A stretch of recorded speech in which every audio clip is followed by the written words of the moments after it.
how could you be one of Charlie's Angels? Which one do you look like? And I remember at this time, it's when Charlie's Angels was out. Remember Charlie's Angels? Hold on. The OG Angels. So they were having tryouts for the Charlie's Angels and the Bionic Woman. 40 girls tried out. I was the only little chocolate drop in the tryouts. And I remember the first event was the 100-yard dash. Start running, that was easy. I got this. Ain't none of these chicks been chased like I've been chased before.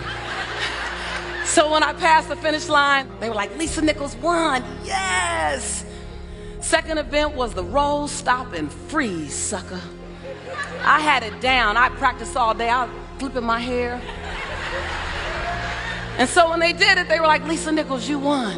I was like, yes. The third and final event was the leap over the chair for the Bionic Woman. And when I landed on the other side, I cleared it easily. I messed them up because I did this. Lisa Nichols won. So now I won all three events. I was like, yes, finally I'm included. Charlie's Angels number 1, Diane. I was like, that's cool. Is that my name? That's cool. Charlie's Angels number 2, Cindy. That's okay. It's all right. Charlie's Angels number 3, Kimberly. I was like, oh, that's okay. I want to be the Bionic Woman anyway.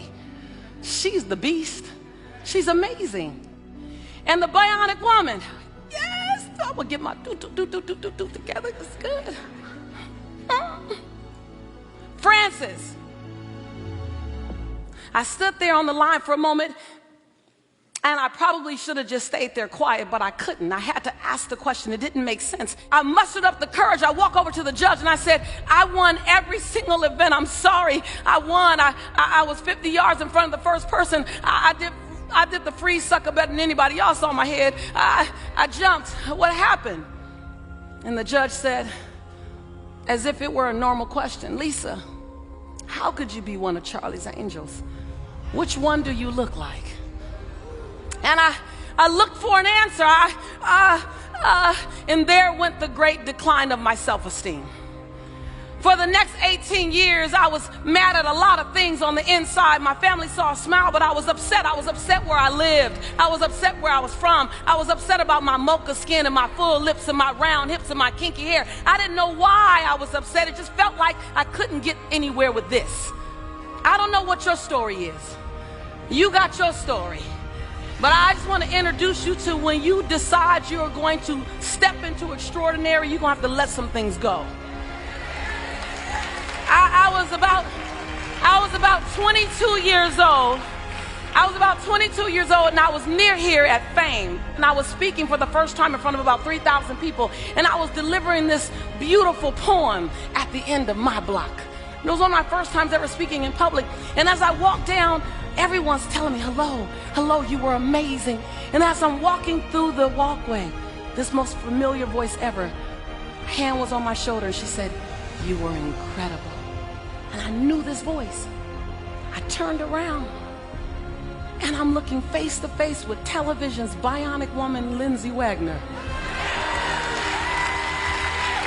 Hold on. But you know how sometimes your story and your misery chase you through the years? As if it were yesterday, I said, I won the race, and they didn't. And I just started crying. 22, 23 years old, standing amongst 3,000 people, just delivered the best speech ever, and I just start crying. I go back to being a fifth grader. They said I couldn't. And she looked at me. And sometimes you need an earth angel, y'all, to snatch you out of your own limiting beliefs. She had no idea what I was talking about. She just looked at me and said, sweetheart.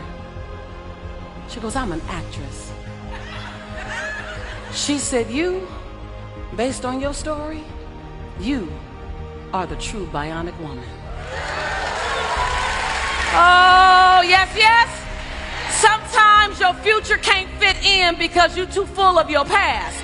A new story can't be born because you're holding on to the old story. Yes. Ordinary is very, very easy to do. Just go out here, do nothing, and you're ordinary. And it's crowded. Just live, just breathe, just do it, just chill. You ordinary.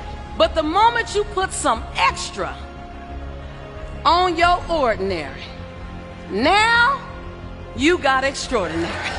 And when you can see that little version of you, that girl who's still looking for validation, am I beautiful in my uniqueness? Can I change the world? And when you look eye to eye with an example of who you're becoming, all of a sudden you stop asking the world for permission. You stop wondering, do I fit in this story? And you realize that you're the author of the story. Who you are, your extraordinary, is waiting to be born through you.